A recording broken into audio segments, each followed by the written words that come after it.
Business చేయాలనుకునే వాళ్ళందరూ ఖచ్చితంగా వినాలి. ఇది ఒక లైఫ్ లెసన్ లాంటిది. నా లైఫ్లో జరిగింది. డే 28 నేనే బిజినెస్ చేయగలిగితే మీరు బిజినెస్ చేయగలరు. బిజినెస్ మ్యాన్ని చూడగానే అందరూ డబ్బులు వస్తున్నాయి, మనం కూడా బిజినెస్ స్టార్ట్ చేద్దామని అనుకుంటారు. కానీ బిజినెస్ మ్యాన్ యొక్క కష్టాలు ఎవరికి తెలియదు. మన పక్కన ఉన్న వాళ్ళే మనల్ని వెన్నుపోటు పొడుస్తూ ఉంటారు. నేను 3 లైఫ్ సేవ్ చేసుకున్నా. నా పక్కన ఉన్న వాళ్ళే నాకు వెన్నుపోటు పొడిచారు.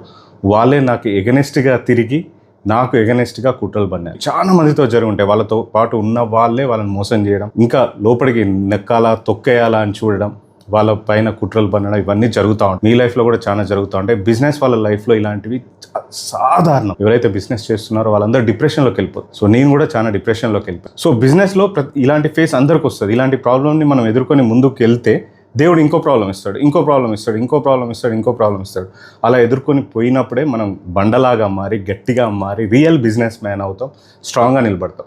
లేకపోతే అదే ఫేజ్లో స్ట్రక్ అయిపోయి బిజినెస్లోంచి బయటికి రావడం కానీ, లేకపోతే డిప్రెషన్లోకి వెళ్ళిపోయి పిచ్చోళ్ళు కూడా మారిపోయే ఛాన్సెస్ ఉంటాయి. బిజినెస్ అనేది అంత ఈజీ కాదు. బిజినెస్ ఆల్రెడీ చేసే వాళ్ళకి తెలుస్తుంది. మోసం ఎవరో చేయరు, మన చుట్టుపక్కల వాళ్ళే చేస్తారు, మన క్లోజ్గా ఉన్న వాళ్ళే చేస్తారు, మన రైట్ హ్యాండ్ లెఫ్ట్ హ్యాండ్ అనుకున్న వాళ్ళే చేస్తారు. అలాంటి కష్టాల్లోంచి కూడా నాకు దేవుడు ఒక మంచి ఫ్రెండ్ని ఇచ్చాడు. అతని పేరే రాజశేఖర్. తను నాకు కష్టాల్లో, రియల్ టైం కష్టాల్లో నాకు ఎదురుండి, నాకు అడ్డుగా ఉండి నిలబడి ఆ కష్టాలను నా వరకు రాకుండా చేశారు. సో ఇలాంటి వాళ్ళు కూడా దేవుడు మనకి ఇస్తారు. సో బిజినెస్లో కష్టాలు పెట్టే వాళ్ళు ఎలా ఉంటారో మనకు సపోర్ట్ చేసే వాళ్ళు కూడా అలానే ఉంటారు. సో వాళ్ళని మనం గుర్తించినప్పుడు మన బిజినెస్ చాలా స్పీడ్గా గ్రో అవుతుంది, మన పర్సనల్ లైఫ్ కూడా గ్రో అవుతుంది. Thank you so much. Day 29లో మళ్ళీ కలుద్దాం.